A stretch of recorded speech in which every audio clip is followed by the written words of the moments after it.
think if you heard her answer to this question overall, she said that maybe she had not explained the situation well before, and was happy to have the opportunity to talk about it again. But what's underlying, I think, the charge when Senator Sanders raises either contributions that Secretary Clinton has received or having done paid speeches, there's an innuendo there that's something that is about her integrity, and he won't ever quite come out and say what it is. And so she challenged him tonight to say, if you got something to say it to my face. If what you're suggesting is that that contributions influence how I handle policy and how I make decisions, you're 100% wrong, and you have no evidence of it.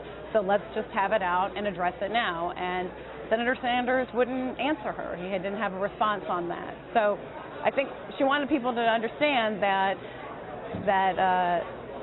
if people think that they can buy her, they are sorely mistaken. And if you look at her record, you will see that this is a person who makes judgments based on what she thinks is in the best interest of the people she represents, and that's how she makes decisions, and she's just not influenced by contributions. But I want to go back to the transcripts question. If her integrity is intact and there's nothing to hide, why not release the transcript?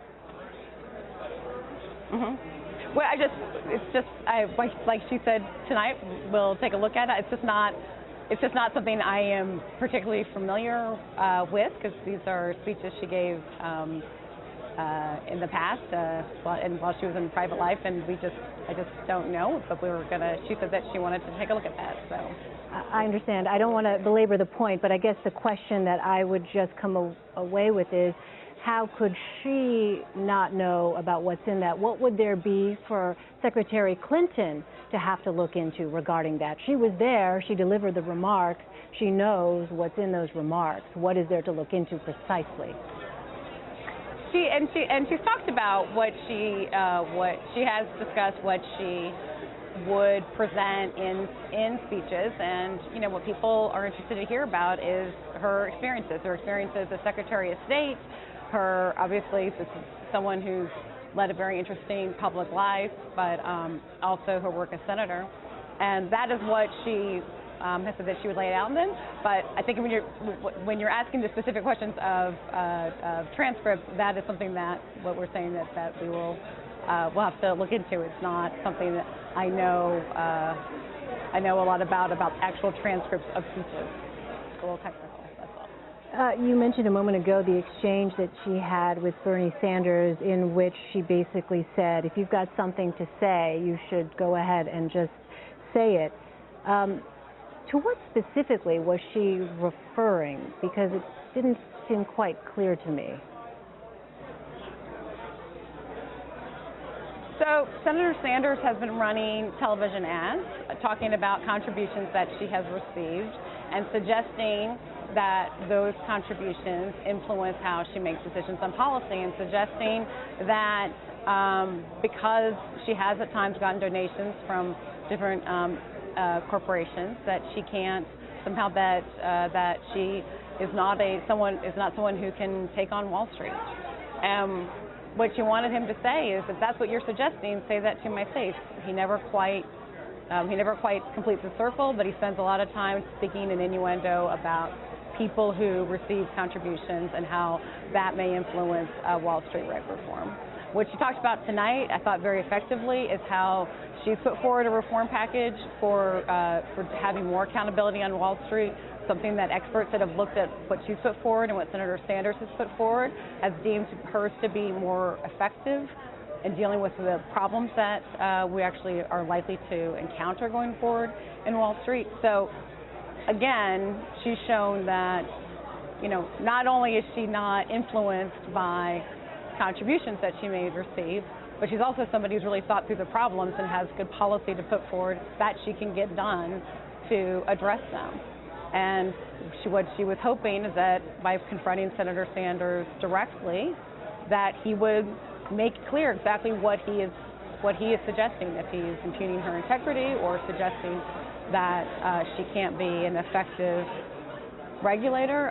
She wanted him to make that clear and wanted everyone who is watching to understand how much she has done to address problems not just in Wall Street and the economy, but the economy writ large, and also that what kind of plan she has put forward to hold Wall Street accountable going forward, so we don't have the kind of crisis that we had in 2008. Jennifer, we have a question from a panelist here, Nick Thompson, NewYorker.com editor. Nick, go ahead. Thank you very much for being here. So before the debate, one of the narratives was that what Bernie Sanders needs to do is he needs to figure out a way to appeal to non-white voters. And what Hillary Clinton needs to do is she needs to figure out a way to appeal to young voters. And it seemed like Sanders worked very deliberately to do that. If you listen to his answers on Flint, his answers on the death penalty, he brought that up in subtle ways, but ways that were clear that he's trying to broaden his base and solve that problem. Do you think that Hillary Clinton made an appeal to young voters? Do you think that after the debate that young voters will have seen something that she said tonight and said, oh, okay, now I've come around? We hope all voters saw something tonight, particularly undecided ones in New Hampshire, saw something in Hillary Clinton, and that she is, as I thought she put very well herself, saying that she's a president that will take on the problems of the wage gap and have incomes rise, make the economy work for everyone, and keep everybody safe. She's saying in one sentence what she will do as president, and we think that's something that should appeal to voters across the spectrum. But when she comes into a debate, she's there to answer questions and speak to all voters. It's not something that she's not one to target her answers. She wants to answer the questions and have everyone hear what she would do as president. All right, Jennifer Palmieri, Clinton Campaign Communications Director, thank you so much for your time. Appreciate it. Thanks, Elaine. And so we're going to talk about this some more, guys. You heard the answer there on the transcripts. I mean, I hate to go back to that because I just think that there's still not a sense of clarity what there is to look into. If Hillary Clinton was there, if she was the one who actually was delivering these speeches, there shouldn't be a mystery about what is contained in those transcripts. Right. Caitlin. I mean, and you asked it several different ways, and they aren't able to answer it. So I think that this is going to be something that's played over and over again tomorrow and heading into the weekend. I think it's going to be brought up.